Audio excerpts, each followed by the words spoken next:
Hello guys and welcome to my channel. For those who do not know me, my name is Francesca and I'm currently in Exeter University having the time of my life. I'm a fourth year, so let's keep that under the radar. But by being a fourth year, by being in your last year in Exeter University, you do have a lot of experience when it comes to relationships, and this is what this video is all about. So in this video I'm going to give you a few tips for all of you girls. This video is going to be for girls mainly, but guys, if you want to watch it to understand a bit more about how I think about guys, that's fine, you can still do that. I will do a video for guys as well. Girl talk everyone, let's just get right into it. When you arrive to uni, you need to understand what kind of uni this is. Is it going to be a campus uni, or is it going to be a city uni, or is it going to be a uni like Warwick, which is like campus but has like 25 minutes from the city, so really distant, and it's very hard to actually go out and party as much as in Exeter? Or is it going to be like Oxford and Cambridge, where they have different colleges? Because the setting does have a huge impact on how relationships will work. So what I can say about Exeter University is like everything is close by, so it's very intense, as you can bump into the person everywhere, every day it's possible, like in the city or in the campus, in the street, in the cinema, in the supermarket. There are not a lot of places in Exeter where people go, where students go, so it's so easy to actually cross that person. Because of that, I'm going to get into my first tip, and my first tip is about kissing a guy and what happens after.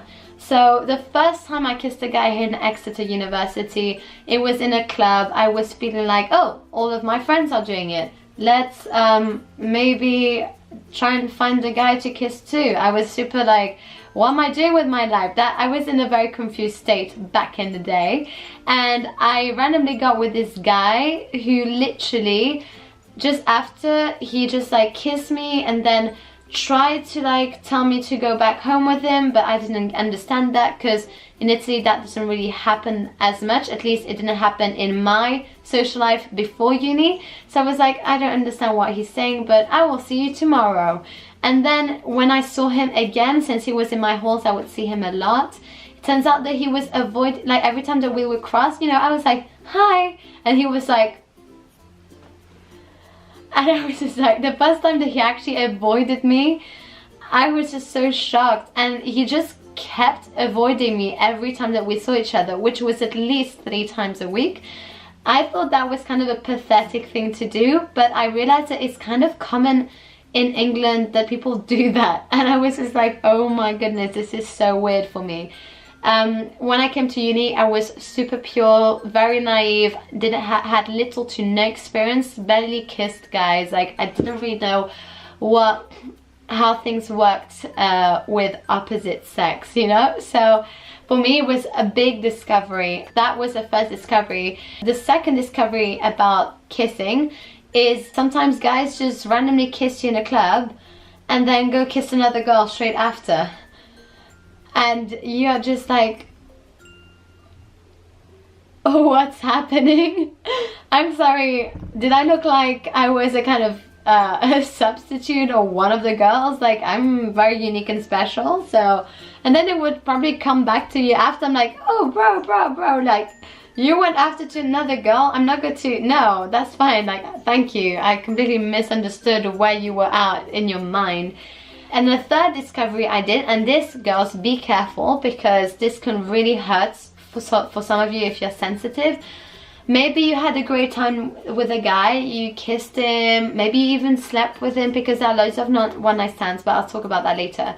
But maybe you kissed a guy, you had a lovely time, and basically you will see him the next day or the next week in a club kissing another girl, having a great time with another girl. And I think that's worse than if you just kiss a guy, because in the second discovery, as I just said, I just kissed a guy, I was happy, and then literally 5 seconds later I see him kissing another girl. So I'm like, what the hell? But at least I didn't have the time to kind of attach myself that much. But this is worse. This is when you have like a really wonderful time the whole night, even the whole day, and then literally a week after he's just kissing someone else, and you're just like, what the hell just happened? And you're just like very confused, and a lot of questions, a lot of overthinking happens. And this is something that happens a lot in campuses, because as I said before, everything is so intense and temptation is everywhere, and Exeter is a sports campus, so people are really good looking here, and it's very hard for guys, especially in their first year, who just came out of home and just have for the first time their freedom without their parents telling them what to do, when to come back home and everything. They don't want to be tied down again, so you would see them going wild in the first few months at uni. Then in their freshers week, guys just go wild. They're just like, they expect it to have loads of one-night stands, and I'm generalizing here, not all guys are like that, ever. We'll never like have to put everyone in the same box, but a lot of the guys who go out and party actually are that way, at least from my observations. All of this is subjective, disclaimer, all of this is subjective. So that was my tip 101, kissing. So be careful of all these things, girls. The second tip I wanted to talk about was one-night stands. So I have a very different view from maybe you who's watching this video, but I personally do not like one-night stands. When I came to university for the first time, I never had a one-night stand in my life, so I didn't really know what it was. But just the idea of going back with someone and having sex with them just once, and then them just like leaving you and having sex with another girl whenever he wanted, was something for me inconceivable. And I was just like, what the hell is this? And in uni, I realized that it's very common, especially here in England. One-night stands are a very common thing. People go to a club, they get drunk, they go back home, which is like literally 2 minutes away from the club. They have sex, and some people even go back in the club for a second round. Crazy. I saw that happen. I heard that happen. I mean, I was in like pre-drinks with I did a lot of all-girls pre-drinks, and some girls actually did that more than once. And I felt like, you know, when you're a fresher and you play Never Have I Ever, and you're just like there, and basically, for those who do not know, Never Have I Ever is a game where someone says, I've never done this, and if you have done it, you have to drink, and that's the game. Well, I felt that I was never drinking. I had to drink at some point because I was getting thirsty, but yeah, so I felt like kind of an angel in these kind of settings at the time. And that's a cultural clash, you know, the fact that loads of one-night stands like happening a lot, but I'm just not a one-night stand girl. I did eventually try one, and this is what I wanted to talk about in this tip.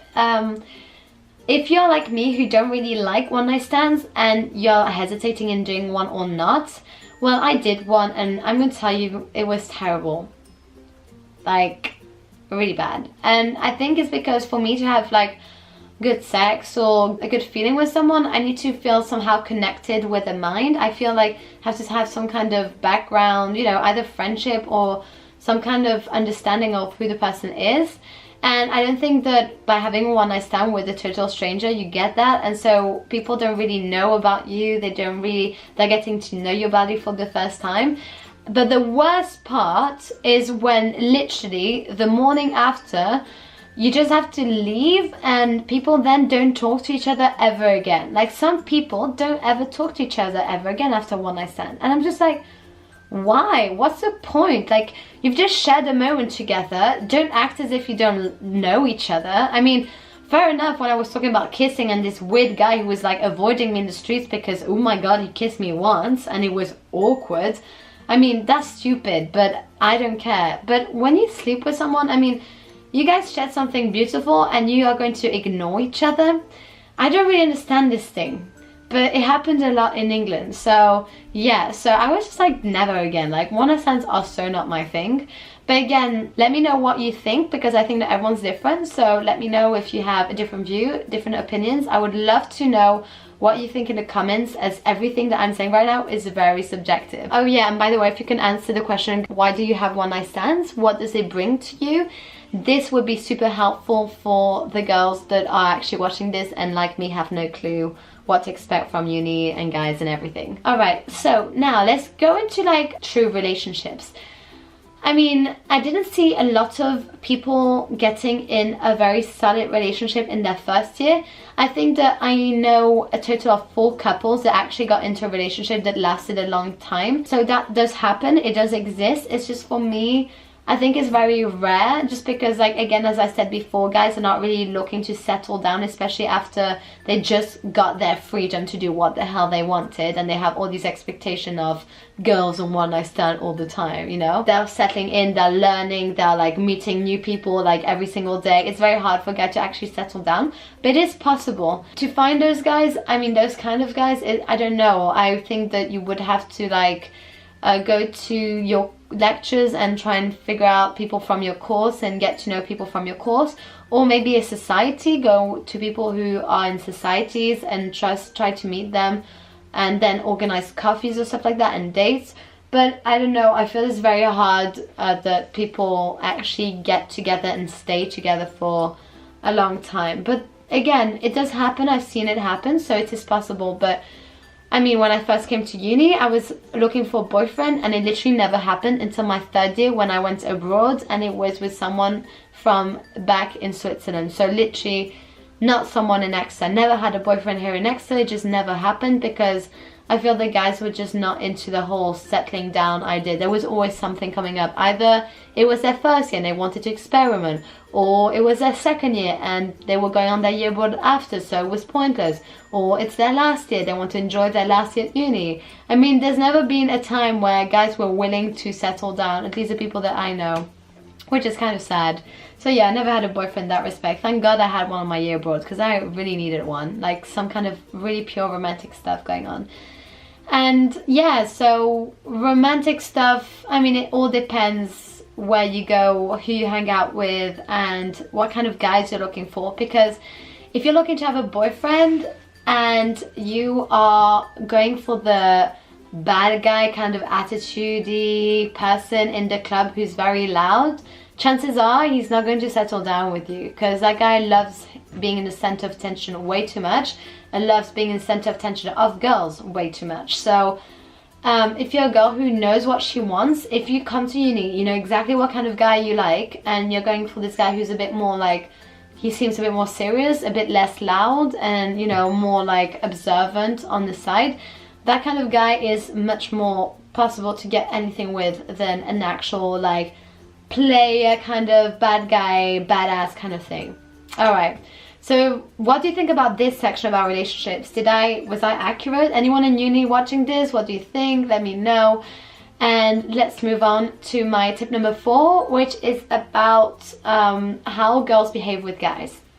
So a lot of girls, when they come to uni, they don't really know about themselves, which is totally fine, and they're very uncomfortable also with themselves, and some of them don't even love themselves. And all of this is completely fine. It's just that because of these things, they feel that they absolutely need someone in their life to complete that kind of void inside them. And that is something that can become dangerous, because if you attach yourself to the wrong guy who just that definitely does not want to like always be there and fulfill that void that's in you, that can lead you to start having some really bad attitudes. And the bad attitudes are to try and change a guy, or to try and manipulate the guy, or to do schemes, or to try and make him fall in love with you. All these kind of things become a kind of obsession, and it becomes so much of an obsession that you end up thinking about the guy 24/7, like every single minute of the day. You're just thinking about, oh, he's going to be there that night, so I have to be this, I have to be like that, I have to be beautiful, I have to make sure that I say this to him. Okay, this is a scenario, I have to see him, like when I see him in the campus, this is what I'm going to tell him. Okay, I'm going to send him this text, and it's like really well thought. I mean, chill out. If you're putting yourself in so many states for a guy, that's really bad. I mean, if you can't feel happy just relaxing on your own and just doing your own projects and doing your own thing, then you have something that you have to deal with it, and is self-love and self-fulfillment. That is so important, girls. And if you ever feel like you're this kind of obsessive personality with a guy, or if you know any girl who's like obsessive personality with a guy, please tag them, because it means that there's something within them that's not quite right. And it's fine. I had the same thing, and I finally learned to love myself in my third year, and I'm very open about it, and I think girls should be open about it, because the more you talk about these things, the more you realize of the problem. And a problem that you realize is already a problem half solved. So please, if you're some girl who's like starting to obsess over a guy like 24/7 and is like really talking intensely about him like to your friends, if you know a friend is like always talking about the guy and you're just like, oh my god, shut up, please like let them see this part of the video at least. She doesn't have to go through the whole video, but you know, don't feel like you owe anything to a guy. If, for instance, you have a guy and he comes back to yours and he thought he was going to have sex with you, and then on the spot you decide that you don't want to have sex with him, that's totally fine. You have the right to change idea, and you should never ever feel like you have to do anything because poor guy. Never, ever, ever.